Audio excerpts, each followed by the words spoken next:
What is up, guys? It is Quinn here, and in this video, I'm going to be going through some of the top trade targets heading into week 9 of the NFL season. So players I'm trying to buy low on, either they're coming off of a rough stretch, maybe a rough week 8 performance. For whatever reason, I think these guys' values are very low right now, and they're probably going to jump back up within the next few weeks. So now is the opportunity to go out and acquire these players. If you guys have any fantasy questions, you can drop those down below in the comment section. It could be related to trades with these players. It could also be waiver wire, start sits, whatever it is, I will answer it as soon as I possibly can. And if you guys do enjoy the content, hit that like button, subscribe to the channel. But let's jump right into my first buy low player, and it is going to be Josh Jacobs. After just going on an absolutely dominant stretch over the last few weeks, Josh Jacobs came back down to earth with this performance with 7.4 fantasy points in a game where the Raiders offense just looked terrible. They were shut out, put up 0 points against the Saints. If we're being honest here, Josh Jacobs in his opportunities really wasn't terrible. 10 carries, 43 yards on the ground, 4 targets, 2 receptions, 11 receiving yards. He just had no chance in this game script with them putting up 0 points. I don't think they got past the 50-yard line until late in the fourth quarter. It was just an overall atrocious game from the Raiders offense. Even after this game, he is still averaging over 20 PPR points per game, sitting at 20.1 points per game. I don't think we should be, really changing our opinions here on Josh Jacobs. I'm pretty sure I had him ranked as my number 4 running back rest of season. Might have been number 5. He's really not faltering there. I feel like he's going to be somewhere in that 4, 5, 6 range. I think he should still be a locked-in mid-tier running back 1. If someone wants to panic over one down game on Josh Jacobs, I'd be willing to maybe sell high on a guy like Dalvin Cook coming off a big game. Not that I'm super interested in trading away Cook. I just think if someone thinks Cook is going to be better rest of season, I'd rather take the bet on Josh Jacobs. He also has some really solid matchups over the next 5 weeks. So his next 5 opponents, he doesn't have one negative matchup. They're all either neutral or very positive. So he plays the Jaguars, Colts, Broncos, Seahawks, and Chargers. The Chargers, Seahawks, and Jaguars have all been run funnels so far this season, and then the Colts and Broncos are much closer to league average. So he has a nice stretch of games lined up here.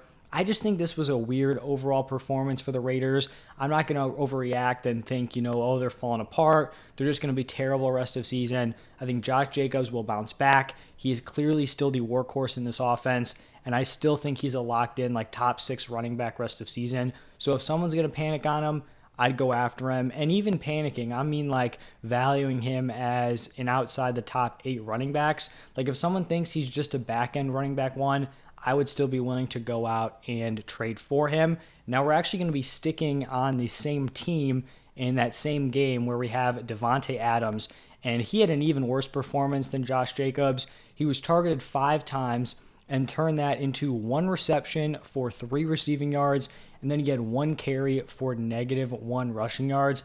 I mean, this is just a wildly bad performance for Davante Adams, who just seems to have a super high weekly floor, is incredibly consistent, and obviously can give you some dominant performances. And I think this really just comes down to the illness he was dealing with. He missed multiple practices this week with that sickness. He was questionable coming into this game. He ended up suiting up, but clearly he was not 100%.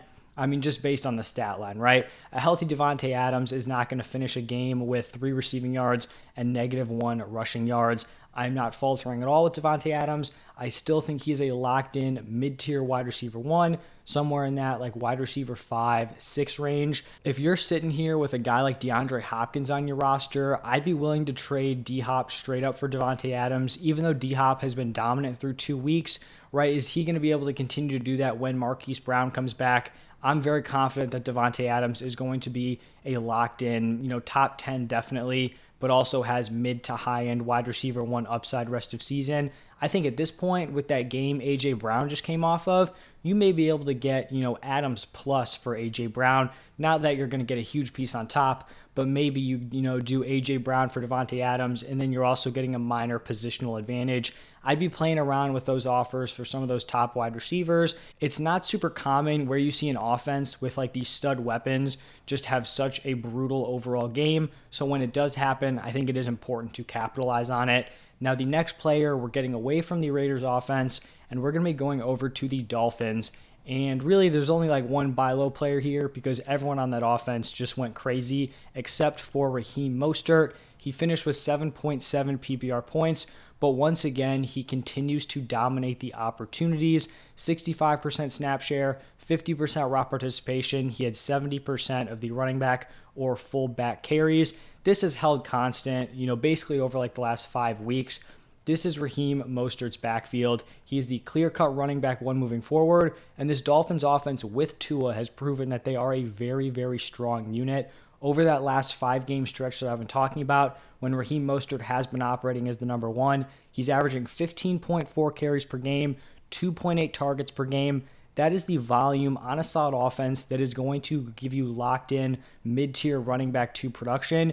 If you can sell high on a guy like D'Onta Foreman, who's probably going to be in a committee moving forward when Chuba comes back, sell high on him after a 3-touchdown game. Maybe you go out, try to package like 2 fringe startable running backs, like a guy like Tyler Algier and a Brian Robinson. Try to pair 2 of those guys in that tier for a guy like Mostert, like guys in like the Melvin Gordon, Latavius Murray range. Not saying someone's going to bite on that offer, but I do think when we're looking at the overall workload for Raheem Mostert, the overall usage he has had has not matched the production, so I still think there is an opportunity to buy low, and he's also not like a huge established name, so it's not like people, came into the season expecting big things out of Raheem Mostert. Now moving on to the final buy low, it is going to be Rashod Bateman. And people are probably going to roll their eyes when I say this because I've been pretty high on Rashod Bateman all season long. He's someone that I consistently rank high in my weekly videos, my rest of season videos. I will acknowledge, though, this is going to be a trade target for a competing team because right now we just cannot be trusting the health. And he's just been a brutal player to own. There's no way around it. Like when I'm recommending him as a start to you guys, trust me, I'm going out there, I'm playing him in my own leagues, and he's going out there, giving me a goose egg on Thursday Night Football. And he's just been a rough guy to own because when you drafted him, you were feeling really solid about his start to the season. In his first 2 games, he put up 13.9 and 20.8 PPR points. Then he has an underwhelming week 3, but I mean, you can live with that after, a solid week 1 and week 2. You're still feeling good heading into week 4. Then he plays only half of football in week 4, gets injured, so obviously he doesn't produce that game. Then he misses week 5 and week 6 with that injury. He returns in week 7, doesn't have the full workload, but gives you like 4 for 42 in limited opportunities. Then he's ready to play in week 8. He's active. I'm telling people to start him. I'm starting him. And then he's clearly not 100%. He's banged up. He leaves early on in that week 8 game and leaves with 0 receptions and just an absolute goose egg in people's lineups. So, you may not even have to buy low on him, honestly. I could see people cutting him after, that 0-point performance. So if you are in a league where he's going to get dropped, then obviously, you're not going to be spending anything for him. But I think, he could still be someone people are holding on the bottom of their bench. And I think he's someone who can kind of be used as like a toss-in on a trade. You're trading 1 for 1. You may think it's a good deal, just with those players originally. But then you just throw out the offer. You want to toss in Rashod Bateman, feel like I'm losing a little bit, just give me a solid bench piece. I think that's the kind of deal that, could bring Rashod Bateman to your team. You're not giving anything of substance. He's more of like an add-in, a +1 to get onto your roster. Because I truly do believe that when he is healthy, I think he's going to be a startable option. He's just had unfortunate injury luck.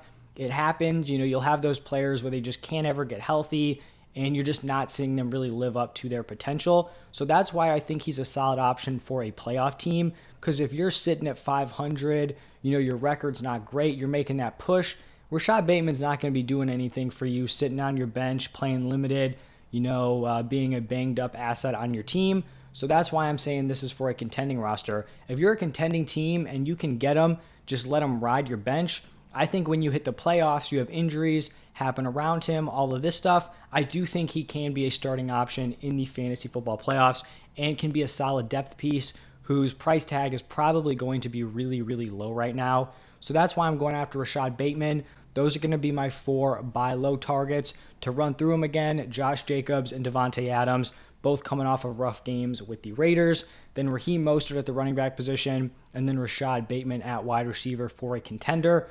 Those are the options. Let me know what you guys think down below. Hit that like button, subscribe to the channel. Any questions, I will be answering every single person. If you guys want to see other videos, I've posted my waiver wire targets today. Also going to be posting my sell high players. So go check all of those out. Thank you guys for stopping by, and I will see you in the next one.